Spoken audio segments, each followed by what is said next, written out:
बीमारी में तड़पते हुए भी रात दिन काम करना, किसके लिए? लेकिन क्या हम उनकी उम्मीदों पर खरे उतरे?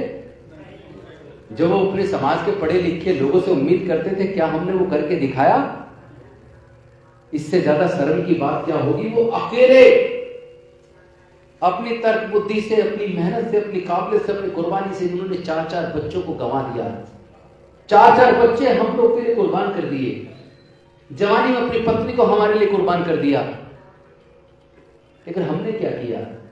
उनकी कुर्बानी से जो कुछ हमें मिला, हम सारे पढ़े लिखे विद्वान लोग जज भी बन गए, डॉक्टर बन गए, इंजीनियर बन गए, कलेक्टर बन गए, साइंटिस्ट बन गए, प्रोफेसर बन गए, सब वकील बन गए। सब कुछ बनने के बावजूद वो जो कुछ देकर गए, अकेले अपनी मेहनत से हम सब लोग मिलकर उसको भी बचा कर नहीं रख पाए।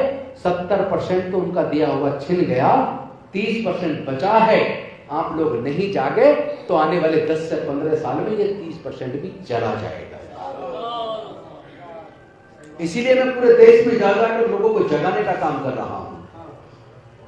आए दिन उत्पीड़न की घटनाएं बढ़ रही हैं। अगर संविधान ठीक से लागू हो जाता तो आज हमारे किसी युवा की मूंछ रखने पर हत्या ना होती। अगर भारत का संविधान ठीक से लागू हो जाता तो आज किसी की घड़ा छू लेने पर हत्या ना होती। अगर भारत का संविधान ठीक से लागू हो जाता तो किसी का घोड़ा खरीदने पर हत्या ना होती, किसी की मंदिर प्रवेश पर हत्या ना होती, किसी की मूर्ति छूने पर हत्या ना होती, किसी की घोड़ी पर बारात निकालने पर हमला ना होता। अगर संविधान ठीक से लागू हो जाता तो जो देश के अंदर संसाधन आज प्राइवेटाइज हो गए, जो सार्वजनिक उपक्रम की जितनी कंपनियां बनी थी वो भारत सरकार ने पिछले 10-12 सालों में ज्यादातर बेच दी। जो देश के अंदर संस्थान बने थे वो बेच दिए।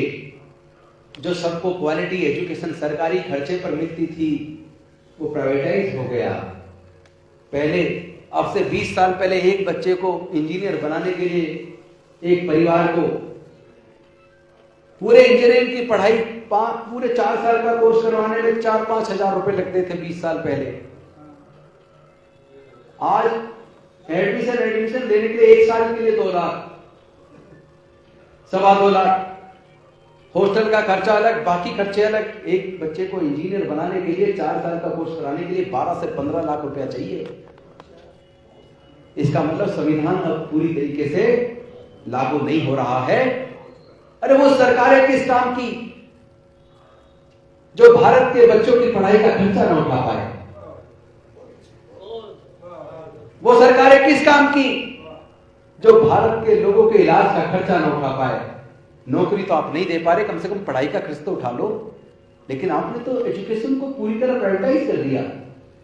हम लोगों ने सर्वे करवाया था कि देश में जितने सीनियर ब्यूरोक्रेट्स हैं, सीनियर डॉक्टर्स हैं, सीनियर इंजीनियर्स हैं, सीनियर साइंटिस्ट हैं, सीनियर प्रोफेसर्स हैं, सीनियर टीचर्स हैं, सीनियर वकील हैं, वो सरकारी स्कूलों से पढ़े हैं या प्राइवेट से पढ़े हैं? तो सर्वे में निकल के आया 98% सरकारी से पढ़े हैं।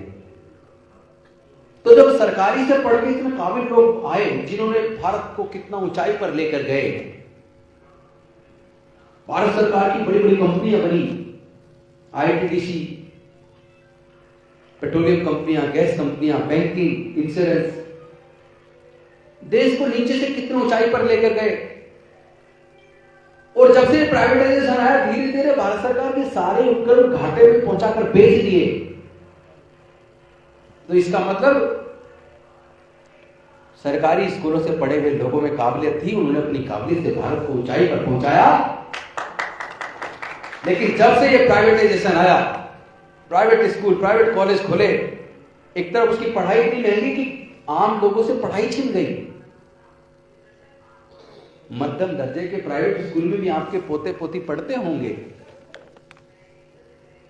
एक मध्यम दर्जे के पब्लिक स्कूल में साउथ दिल्ली के अंदर पढ़ाने के लिए एक बच्चे की फीस का खर्चा, किताबों का खर्चा, वर्दी का खर्चा, ट्यूशन का खर्चा, ट्रांसपोर्ट का खर्चा, सारे जोड़ ले जाए तो एक बच्चे की पढ़ाई पे कम से कम 10-15 हजार रुपए खर्चा है साउथ दिल्ली में। ज्यादा है तो दिल्ली के बारे में बात करूं, बाकी दिल्ली साउथ दिल्ली छोड़ के, तो एवरेज खर्चा कम से कम 8 से 10 हजार रुपए एक बच्चे की पढ़ाई पे खर्चे। और हर घर में कम से कम 2 बच्चे, यानी 2 बच्चों को पढ़ाने के लिए केवल 20,000 रुपए कम से कम चाहिए शहरों के अंदर, भारत में। और भारत में तो अनुसूचित जाति जनजाति के 99.5% लोग ऐसे हैं जिनके पूरे परिवार की इनकम अगर जोड़ ले, 99.5% SC/ST के लोग अगर उनकी पूरी इनकम को जोड़ लें तो एक महीने की इनकम 5,000 से लेकर 20,000 रुपए के बीच में 99.5% SC/ST के परिवारों की इनकम है। इसका मतलब SC/ST के 99.5% लोग अपने बच्चों की पढ़ाई का, प्राइवेट एजुकेशन का खर्चा नहीं उठा पाएंगे, मजबूरी में सरकारी में अपने बच्चों को पढ़ाएंगे। तो ये सब बाबा साहब के संविधान की देन थी कि पहले सब कुछ सरकारी खर्चे पे पढ़ के लोग जज, engineer, doctor, collector, scientist, professor बन गए, ब्यूरोक्रेट बन गए। और जब से भारत के संविधान पे हमले शुरू हुए, जब से बाबा साहब के बनाए संविधान की मूल भावना के खिलाफ जाके प्राइवेटाइजेशन शुरू हुआ, क्योंकि डॉक्टर बाबा साहब अम्बेडकर हर चीज का राष्ट्रीयकरण करवाना चाहते थे। वो चाहते थे शिक्षा पर, स्वास्थ्य पर और प्राकृतिक संसाधनों पर पूरी तरह सरकार का नियंत्रण होना चाहिए, सरकार मालिक होनी चाहिए, सार्वजनिक कंपनियों का मालिक सरकार होनी चाहिए। लेकिन बाबा साहब के संविधान के उलट जब काम शुरू हुआ, संविधान की बार जब अमेंडमेंट शुरू हुआ, तो धीरे धीरे सब कुछ प्राइवेटाइज होता चला गया और भारत के अनुसूचित जाति जनजाति के लोगों से, मजदूरों से, किसानों से, पिछड़े वर्ग के लोगों से, अल्पसंख्यक लोगों से शिक्षा छीन गई। तो जैसा मैंने बताया कि 99.5% SC/ST के लोग की इनकम अगर हर महीने की देखी जाए तो पूरे परिवार की इनकम 5,000 रुपए से लेकर 20,000 रुपए के बीच में ही निकलेगी। वो अपने बच्चों की प्राइवेट एजुकेशन का खर्चा नहीं उठा सकते। अब मैं अगर बात करूं ओबीसी की, तो ओबीसी के 95% लोग ऐसे हैं जिनके पूरे परिवार की इनकम महीने की जोड़ी जाए तो 5,000 रुपया से 20,000 के बीच निकलेगी 95% लोगों की। अगर अल्पसंख्यक की बात करूं तो 98% लोग ऐसे जिनके पूरे परिवार की इनकम जोड़ ली जाए तो वो 5,000 से 20,000 रुपए के बीच निकलेगी। और अगर जनरल कैटेगरी की बात करूं, जिसको मैं ओपन कैटेगरी बोलता हूं, तो उनके भी पूरी परिवार की इनकम अगर जोड़ ली जाए तो 90% जनरल कैटेगरी के लोगों की भी पूरे परिवार की इनकम एक महीने की 5,000 से 20,000 रुपए के बीच निकलेगी। इसका मतलब क्या, भारत के संविधान को बदलकर भारत की सरकारें केवल देश के 10% लोगों को, 5% लोगों को मजबूत करना चाहती हैं। उन्हीं के हाथों देश के सारे उपक्रम बेच दिए, सब कुछ प्राइवेटाइज कर दिया, प्राइवेट स्कूल खोलते जा रहे हैं, सरकारी स्कूल बंद करते जा रहे हैं। क्या भारत की सरकार और राज्य सरकारों को केवल 5 से 10% लोगों की चिंता है?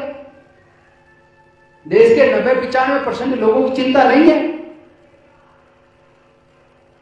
जिस तरह नफरत का वातावरण देश के अंदर बढ़ रहा है, जिस तरह नौकरियां खत्म होती जा रही है, क्या आपको लगता है डॉक्टर बाबा साहब अम्बेडकर का संविधान अभी भी पूरी तरीके से लागू है? आज संविधान दिवस के अवसर पर इस बात पर चर्चा जरूर करनी चाहिए। कैसे, कौन से कारण हैं? एक समय था जब सरकारों ने प्राइवेट बैंकों का राष्ट्रीयकरण किया, इंश्योरेंस कंपनियों का राष्ट्रीयकरण किया, सार्वजनिक उपक्रम बढ़ाए। और एक समय अब आया कि सार्वजनिक उपक्रमों को प्राइवेटाइज किया जा रहा है। एक समय था गांव-गांव में स्कूल खुले, ये सरकार की नीति होती थी कि बच्चों को गांव के आसपास में स्कूल मिल जाए। और एक आज की सरकार है जिसने नई एजुकेशन पॉलिसी में बनाया है कि स्कूलों को मर्ज करो, जहां पे 3500 से कम बच्चे हो स्कूलों को मर्ज करके एक कर लो। यानी कि अब 20-20 गांव में, दूर दराज में जाओगे तो 20-20, 25-25 गांव में कहीं एक स्कूल होगा। मतलब चले थे गांव-गांव में स्कूल पहुंचाने। भारत कहां आगे बढ़ रहा था और कहां कितना पीछे चला गया कि आज स्कूल मर्ज किए जा रहे हैं, बंद किए जा रहे हैं, प्राइवेट स्कूल खोले जा रहे हैं। पढ़ाई इतनी महंगी की जा रही है कि आम गरीब से, मजदूर से, किसान से पढ़ाई छीन जाए। ये लोग जो सरकार में बैठे केवल दलितों के, आदिवासियों के, पिछड़े वर्ग के खिलाफ नहीं है। ये लोग केवल मजदूरों और किसानों के खिलाफ नहीं है। ये लोग केवल पूंजीपति लोगों के फेवर में काम कर रहे हैं। धर्म के नाम पे लोगों को अंधा कर दिया है। धर्म की पट्टी लोगों के आंख पे बांध दी है। जो लोग जनरल कैटेगरी को, ओपन कैटेगरी के लोग जो इनका गुणगान करने में लगे हैं, कुछ दिनों के बाद उनके पास ना रोजगार बचेगा, ना वो अपने बच्चों को पढ़ा पाएंगे। वो भी बर्बादी के रास्ते पे चल पड़े हैं। उन्हें कोई बचाने वाला पैदा नहीं होगा। इससे अंदाजा लगा लीजिए, ये केवल जातिवादी नहीं है, ये तो इंसानियत के भी दुश्मन है। भारत का संविधान बचेगा तो देश बचेगा। बाबा साहब ने संविधान को ऐसे ही समय नहीं लगाया। इतनी विविधताओं के बीच भारत को कैसे जोड़कर बांध के रखना है, इसलिए ज्यादा समय लगाया। गरीब से गरीब, मजदूर से मजदूर, किसान के बच्चे भी आगे बढ़ पाए, इसलिए इतना समय लगाया। लेकिन आज संविधान खतरे में है। आज तो संवैधानिक संस्थाएं सब खत्म हो चुकी हैं। आज तो सर्वोच्च न्यायालय के जो निर्णय आते हैं, कई बार उसके अंदर भी न्याय नजर नहीं आता। ऐसा लगता है जैसे डर के साए में न्यायाधीश ने निर्णय दिया हो। जब संवैधानिक संस्थाएं नहीं बचेंगी, जब संविधान नहीं बचेगा, तो जो संविधान लोगों के अधिकारों को सुरक्षित करता है, वो लोग कैसे बचेंगे? लोग सुरक्षित कैसे रहेंगे? ये नफरत का माहौल, ये जाति और धर्म के नाम पे उन्माद, ये बढ़ते हुए दंगे भारत को एक अंधकार की खाई की तरफ ले जा रहे हैं।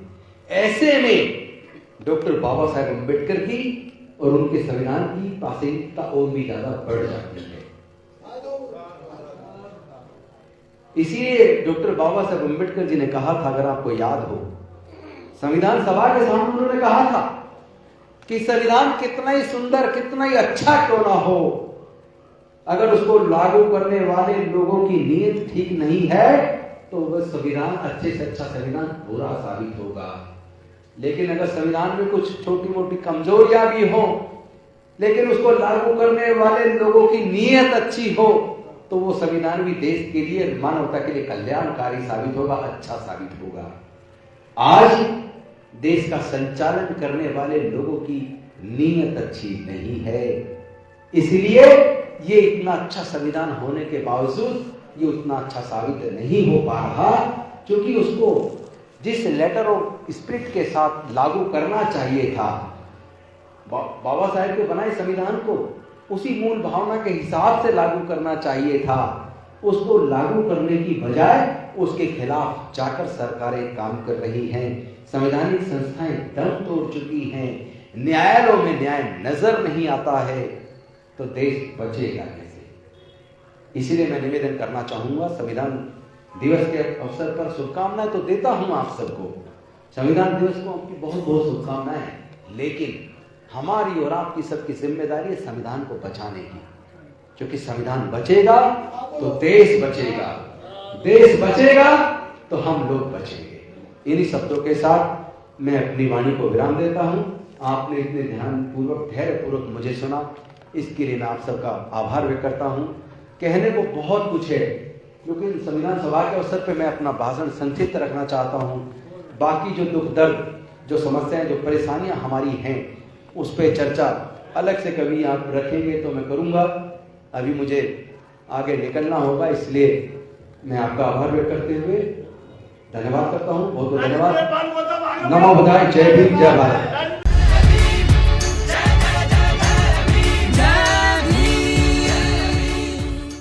अगर आप चाहते हैं गरीब हर वंचित इंसान की आवाज आप तक पहुंचे तो हमारे चैनल को सब्सक्राइब करें और बेल आइकन का बटन दबाना ना भूलें। देखते रहिए बहुजन न्यूज।